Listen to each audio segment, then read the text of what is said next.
atau U2 per U1.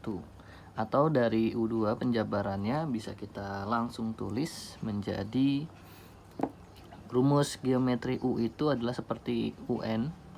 Jadi kalau di aritmatika ada UN aritmatika, di geometri juga ada UN geometri. UN geometri itu rumusnya A dikali R pangkat N min 1. Terus kemudian yang U2 ini berarti kalau kita jabarkan menjadi U2, biar enak Parito nulisnya biar rapi ke bawahnya aja. Berarti U2 sama dengan A-nya berapa? A-nya itu adalah suku pertama. A sama dengan suku pertama. Berarti A-nya itu adalah negatif 8 dikali R. R itu rasio yang ditanyakan. N min 1. N itu diambil dari yang keberapa sukunya. Di sini N-nya sama dengan 2. Berarti 2 dikurang 1. Sama dengan, karena sudah ada hasilnya di sini. U2 itu adalah yang ini ya. Ini kan U1 atau A, U2, U3, U4 dan seterusnya. Berarti 4 jawabannya. Nah, lanjut di sini kita cari nilainya. Min 2 dikurang 1 pangkatnya jadi R pangkat 1, nggak usah ditulis ya. Sama dengan 4. Sama dengan min 2 dikali R sama dengan 4. Berarti kita bisa nyari R sama dengan min 2 nya dipindah ruaskan menjadi 4 dibagi min 2. Jadi R sama dengan min 2. Jadi kita tahu rasio dari barisan bilangan geometri ini adalah negatif 2. Oke, kalian bisa lanjut. Untuk rumus yang ini jika tidak diketahui nilai A-nya, jadi kalian bisa gunakan rumus ini. Namun untuk jenis soal yang nomor 5, karena A-nya ada, jadi lebih baik pakai salah satu suku yang sudah diketahuinya. Lanjut untuk nomor berikutnya, nomor 6. Dalam sebuah ruangan pertemuan terdapat beberapa barisan kursi membentuk barisan aritmatika. Barisan pertama ada 8 kursi. Oke, ini anggap barisan pertama ada 8.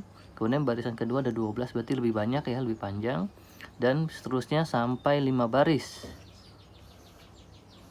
Nah, kurang lebih begini bentuknya. 1, 2, 3, 4, 5. Yang ditanya banyak kursi seluruhnya, berarti dari depan sampai belakang itu berapa sih banyak kursinya? Di sini kita coba lihat dulu, ini adalah membentuk barisan aritmatika dari soal diberitahukannya. Nah, barisan aritmatika berarti barisan pertama 8, barisan kedua 12, dan seterusnya. Berarti seterusnya.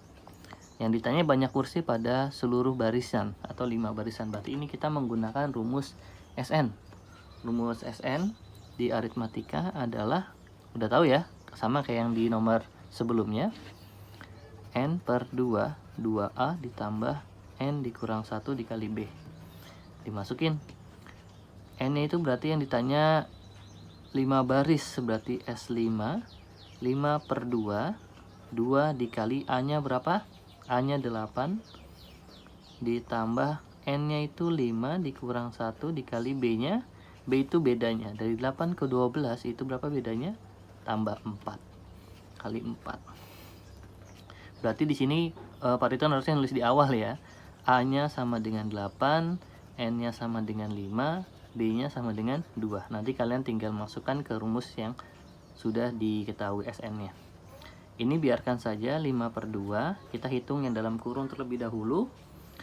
2 kali 8, 16 ditambah 5 kurang 1, 4. 4 dikali 4 berapa?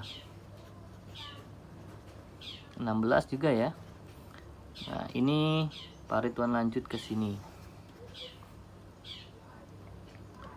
5 per 2, 16 tambah 16. 16 ini 10 sama 6. 10 sama 6 juga yang ini. Berarti 10 tambah 10, 20. 6 tambah 6, 12. 20 tambah 12, 32 ya. Nah, lanjut. 5 per 2 dikali 32. Berarti ini bisa dibagi. 32 dibagi 2. Hasilnya adalah 16. 16 kali 5. Itu adalah jawabannya 0, 3, 80. Jadi banyak kursi dari 5 baris adalah 80. Gak kelihatan? Oke, maaf, Parito naikin dulu. Jadi seperti ini hitungnya. Tadi 2 kali 8, 5 kurang 1, 4, 16. 5 kurang 1, 4, 4 kali 4, 16. Ini 16 dari sini, 5/2 dihitung lanjut. 5/2 dikali 32, karena 16 tambah 16, 32. 32 bagi 2, 16. 16 kali 5, 80. Jelas ya? Lanjut. Untuk yang B, kalian yang kerjakan. Nah, di sini nanti kalian pause aja kalau soalnya terlalu panjang. Pak Ridwan lanjut ke bagian nomor 7 yang A. Di nomor 7 ini perhatikan barisan berikut 1, 3, 5, 7, 9, dan 11. Tentukan dua suku berikutnya. Cara menentukannya kita harus tahu dulu ini barisan aritmatika atau barisan geometri, agar kita tidak salah untuk menentukan barisan berikutnya. 1 ke 3 bisa ditambah, bisa dikali ya. Kita jangan tulis dulu ini apa. Bisa ditambah 2, bisa dikali saat kali 3. Ada kemungkinan tambah 2 sama kali 3. Lanjut. 3 ke 5 bisa dikali, bisa ditambah. Lebih tepat kemana? Bisa ditambah ya. Tambah 2 dia ya. Kali 3 kemungkinan enggak. 5 ke 7 bisa ditambah atau dikali. 5 ke 7. 5 ke 7 ditambah 2 juga ya. Berarti kemungkinan 7 ke 9 ditambah atau dikali? Ditambah juga. Berarti kemungkinan ini menggunakan barisan penjumlahan atau barisan aritmatika. Berarti kalau udah tahu, berarti kita lanjut ke suku berikutnya. 9 ke 11 itu juga tambah 2, berarti 11 ke berikutnya tambah 2. Jadi dua suku berikutnya itu adalah 11 tambah 2. Berapa? 13. Terus suku berikutnya lagi, karena diminta dua suku, ini baru satu suku berikutnya, satu suku lagi, 13 lagi tambah 2. Jawabannya 15. Berarti dua suku berikutnya yang A itu adalah 13 dan 15. Kalian lanjutkan yang B-nya ya. Oke, lanjut nomor 8. Tentukan titik koordinat yang berada di yang A kuadran 3, yang B kuadran 2. Di sini ada beberapa pilihannya. Pak Ridwan sedikit review. Kalau kuadran itu terdapat di sistem koordinat.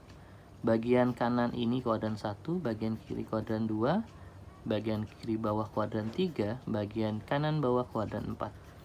Di sini berlaku sumbu X, ini sumbu Y. Kalau sumbu X-nya di sebelah kiri dari ini 0 ya. Kalau sumbu X-nya berada di sebelah kiri dari 0 itu negatif. Kalau sebelah kanan dari 0 positif. Kalau sumbu Y di bawah 0 itu negatif, di atas 0 positif. Kita lihat dari muatannya aja. Yang kuadran 3 berarti ada di sini. Kuadran 3 wilayahnya ini. Dia dapat X-nya, sumbu X-nya negatif. Dapat Y-nya negatif juga. Berarti kita nyari yang kedua nilai X dan Y-nya negatif. Karena titik koordinat pasti ditulisnya misalkan A min 2, min 4. Nah ini dua-duanya negatif. Berarti adanya di kuadran 3. Kita lihat. Kuadran 3 dua-duanya negatif. Oh oke. Ini yang ini positif positif, positif positif. Bukan ya. Ini negatif positif. Ini negatif positif. Ini negatif negatif. Tapi ini negatif positif. Terus ini negatif positif, negatif positif. Oh kayaknya salah soal nih. Ini mungkin bukan kuadran 3 nih maksudnya. Pak Ridwan ganti aja ya. Ini yang diminta adalah kuadran berapa yang enak nih?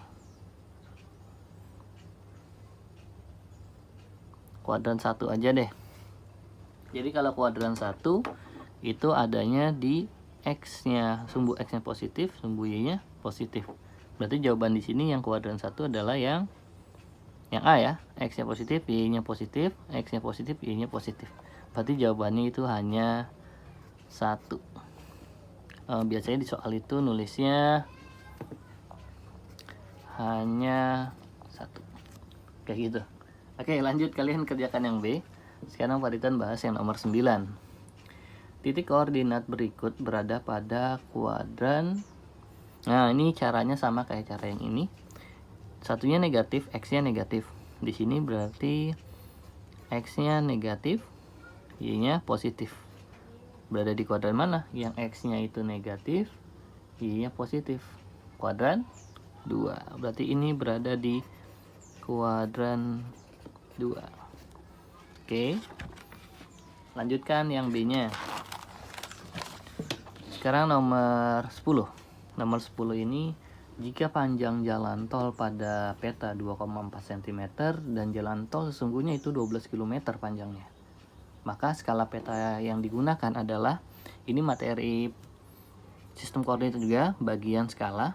Nah, cara menentukan skala, di sini kita masih ingat ya, ada skala, kemudian biasanya ada JP sama ada JS.